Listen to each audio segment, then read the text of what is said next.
తమిళనాడు ఎన్నికల రిజల్ట్స్ వచ్చి 5 రోజులైనా కూడా ఇంకా తమిళనాడు చుట్టే అందరూ మాట్లాడుకుంటున్నారు.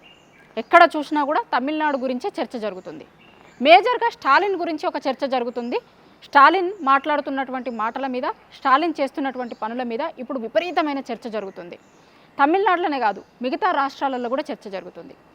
ఇద్దరిని పోల్చి చూసి స్టాలిన్ తీసుకుంటున్న నిర్ణయంని చాలామంది అప్రిషియేట్ చేస్తున్నారు, స్టాలిన్ మాట్లాడుతున్నటువంటి మాటలని.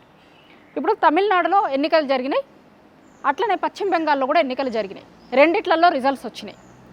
తమిళనాడులో స్టాలిన్ పార్టీ ఓడిపోయింది, స్టాలిన్ కూడా ఓడిపోయిండు. పశ్చిమ బెంగాల్లో కూడా మమతా బెనర్జీ ఓడిపోయింది, మమతా బెనర్జీ పార్టీ కూడా ఓడిపోయింది. అంటే వాళ్ళ అధికారంలో ఉండే అక్కడ ఇప్పుడు బీజేపీ అధికారంలోకి వచ్చింది పశ్చిమ బెంగాల్లో.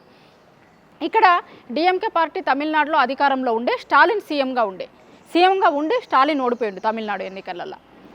పశ్చిమ బెంగాల్లో కూడా మమతా బెనర్జీ సీఎంగా ఉండి ఆమె ఓడిపోయింది, ఆమె పార్టీ కూడా అధికారం కోల్పోయింది. అయితే మమతా బెనర్జీ ఏమంటుంది అక్కడ, నేను ఓడిపోలేదు, నన్ను ఓడగొట్టిరు, నైతికంగా నేను ఓడిపోలేదు, నేనే గెలిచిన, అసలు సీఎంకి రాజీనామానే చెయ్య అంటుంది ఆమె. నేను సీఎం సీటుని ఇడిచిపెట్టా, అసలు ఆ కుర్చీ నుంచి దిగా అని అంటుంది. సరే, ఆమె మాట్లాడుతున్న మాటలు నార్మల్గా వాళ్ళ క్యాడర్కి కాన్ఫిడెన్స్ ఇచ్చేందుకు ఇంకొక దానికి పనికొస్తుందేమో కానీ టెక్నికల్గా అది నడవదు. టెక్నికల్గా అక్కడ గవర్నర్ నిర్ణయం తీసుకోవచ్చు. బీజేపీ సింగిల్గా చాలా ఎక్కువ స్థానాలను మ్యాజిక్ ఫిగర్ని దాటి గెలిచింది కాబట్టి ఖచ్చితంగా వాళ్ళని ప్రభుత్వంని ఏర్పాటు చేసేందుకు పిలుస్తారు. మమతా బెనర్జీ టెక్నికల్గా రిజైన్ చేసినా చెయ్యకపోయినా నేను చెయ్యను, కుర్చీ దిగను అంటే అదేం నిలబడదు. మామూలుగా లీగల్గా అది చెల్లేది కాదు. ఆమె ఒకవేళ నేను రాజీనామా చెయ్యను, నేనే సీఎంగా ఉంటా అని కుర్చీని పట్టుకొని ఉన్నా కూడా లీగల్గా అది చెల్లదు. కానీ ఆమె మాట్లాడుతున్న తీరు పట్ల, మాట్లాడుతున్న మాటల పట్ల కొంత వ్యతిరేకత వస్తుంది. ఎందుకంటే అక్కడ ప్రజలు ఇచ్చిన నిర్ణయం కదా. యూజువల్గా రాజకీయ నాయకులు అందరూ కూడా ఏం చెప్తారు అంటే, ఎన్నికలప్పుడు ఓటర్ల దగ్గరికి పోయి ఓటరు దేవుళ్ళు అని, వాళ్ళు ఇచ్చిన నిర్ణయమే ఫైనల్ అని, ఒక్క ఓటుతోని గెలిచినా కూడా గెలిచినట్టే, ఒక్క ఓటుతోని ఓడిపోయినా కూడా ఓడిపోయినట్టే అనేది మనం చూస్తూ ఉంటాం. కానీ జనాలు అక్కడ వెస్ట్ బెంగాల్కి సంబంధించిన జనాలు తీర్పిచ్చిరు. మమతని వద్దనుకున్నారు, మమత పార్టీని వద్దనుకున్నారు, ఓడగొట్టిరు. బీజేపీ పార్టీని గెలిపించిరు.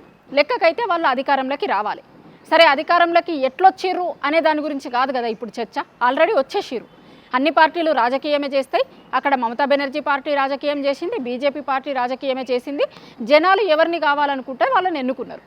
కానీ అక్కడ మమత నేను కుర్చీని ఇడిచిపెట్టా, దిగా అని చెప్తుంది. ఇది గుర్తుంచుకోరి బాగా, అక్కడ మమత ఏం మాట్లాడుతుంది అనేది. ఇంకో దిక్కు స్టాలిన్ ఏమంటున్నాడు, అక్కడ తమిళనాడులో టీవీకే పార్టీ గెలిచింది, సింగిల్ లార్జెస్ట్ పార్టీ అయింది, అయినా సరే వాళ్ళు ఇప్పుడు గవర్నమెంట్ ఫామ్ చేయడానికి చాలా ఇబ్బందులు పడుతున్నారు, ఎందుకంటే మ్యాజిక్ ఫిగర్ని దాటలేదు కాబట్టి మీకు ఖచ్చితంగా ఎమ్మెల్యేలు ఎంతమంది ఉన్నారు నాకు లిస్ట్ ఇస్తేనే మీరు ప్రభుత్వం ఫామ్ చేయడానికి ఒప్పుకుంటా అని గవర్నర్ మాట్లాడుతున్నాడు. అయితే ఒకవేళ విజయ్ పార్టీ కనుక గవర్నమెంట్ ఫామ్ చేయడానికి అవకాశం లేకపోతే డిఎంకే అన్నా డిఎంకే కలిసి గవర్నమెంట్ ఫామ్ చేస్తారు అనే చర్చ ఒక దిక్కు నడుస్తుంది. ఆ చర్చను ఎవరు కూడా రెండు పార్టీలకి సంబంధించిన ఆ పార్టీలను లీడ్ చేస్తున్న వాళ్ళు బయటకు వచ్చి ఎక్కడ చెప్పలేదు. ఇటువైపు స్టాలిన్ అనలేదు, అటువైపు పళనిస్వామి అనలేదు. కానీ వాళ్ళ పార్టీలో ఉన్న కొంతమంది నాయకులు మాట్లాడుతున్నారు. అదొక చర్చ. అయితే స్టాలిన్ మాత్రం ఏమంటున్నాడు, ప్రజలు ఒక తీర్పు చెప్పిర్రు, విజయ్ పార్టీని గెలిపించిరు, జనాలు ఇచ్చిన తీర్పుకి మనందరం రెస్పెక్ట్ చేయాల్సిందే. తమిళనాడు ఓటర్లు ఒక తీర్పు ఇచ్చిరు కదా, విజయ్ పార్టీని గెలిపించిరు, సింగిల్ లార్జెస్ట్ పార్టీ అయింది, మనల్ని తక్కువ సీట్లతోని గెలిపించిరు, మనకు అధికారం ఇవ్వాలనుకోలేదు. గతంలో మనకు అధికారం ఇచ్చిన జనాలే ఇప్పుడు మనకు అధికారం ఇవ్వద్దు అనుకున్నారు, కాబట్టి మనల్ని ఓడగొట్టిరు. జనాల తీర్పుని రెస్పెక్ట్ చేద్దాం. అట్లనే వాళ్ళ ఎమ్మెల్యేలకు చెప్పుడే కాకుండా ఓపెన్గా కూడా ఒక స్టేట్మెంట్ ఇస్తుండు. గవర్నర్ కూడా తొందరగా పిలిచి సింగిల్ లార్జెస్ట్ పార్టీ అయినటువంటి విజయ్ పార్టీని గవర్నమెంట్ ఫామ్ చేయడానికి పిలవండి అంటున్నాడు ఆయన. వీళ్ళ పార్టీ ఎమ్మెల్యేలందరినీ కూడా మీరు సైలెంట్గా ఊరుకోండి అని చెప్తున్నాడు. పార్టీ తీసుకునే ఏ నిర్ణయంకైనా సరే మీరు కట్టుబడి ఉండాల్సిందే అంటున్నాడు. అనుకుంటున్న ఇంకొక మాట ఏం మాట్లాడుతున్నాడు అంటే, విజయ్ పార్టీ ప్రభుత్వంలోకి వచ్చిన తర్వాత, వాళ్ళు గవర్నమెంట్ ఫామ్ చేసిన తర్వాత ఇమీడియట్గా ప్రభుత్వం మీద విమర్శలు చేయాల్సిన అవసరం లేదు, 6 నెలలు వెయిట్ చేద్దామంటుండు. ఎవరికైనా సరే రాజకీయాలలోకి రాగానే, అది విజయ్ లాంటి వాళ్ళకి, ఎందుకంటే ఆయనకి రాజకీయాలు కొత్త, రాజకీయాలలో అడ్మినిస్ట్రేషన్ కొత్త, గతంలో ఎమ్మెల్యేగా కూడా ఎక్కడ పనిచేయని వ్యక్తి, ఎమ్మెల్యేగా చేయలేదు, ఎంపీగా చేయలేదు, అసలు పాలిటిక్స్ అనేటువంటి వ్యవస్థనే ఏది తెలియదు. అడ్మినిస్ట్రేషన్ అంతా కూడా కొంత కొత్త అవుతుంది. కాబట్టి అట్లాంటి వాళ్ళకి అడ్మినిస్ట్రేషన్ మీద పట్టు తెచ్చుకోవడమే కొంత ఎక్కువ టైం పడుతుంది. కాబట్టి విజయ్ లాంటి వాళ్ళకి సరే ఎక్కువ టైం పట్టినా జనాలు అయితే కోరుకున్నారు కదా, ఆయన పార్టీని గెలిపించారు కదా, కాబట్టి మనం 6 నెలలు టైం ఇద్దాం విజయ్కి.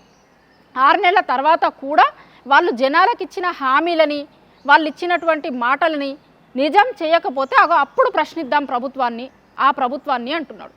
అంటే ఈ ఇద్దరి మాటలలో ఎంత తేడా కనిపిస్తుంది. మమతా బెనర్జీ ప్రవర్తిస్తున్న తీరు, స్టాలిన్ ప్రవర్తిస్తున్న తీరు, ఇద్దరి గురించి కూడా ఎందుకు చర్చ జరుగుతుంది అంటే అక్కడ జనం ఓడగొట్టినా నేను అధికారం ఇడిచిపెట్టా అని మమతా బెనర్జీ అంటే, ఇక్కడేమో జనం మనల్ని ఓడగొట్టారు కాబట్టి ప్రతిపక్ష పాత్ర పోషిద్దాం, జనాల తరపున ప్రభుత్వాన్ని ప్రశ్నిద్దాం అనేది స్టాలిన్ మాట్లాడుతున్నటువంటి మాట.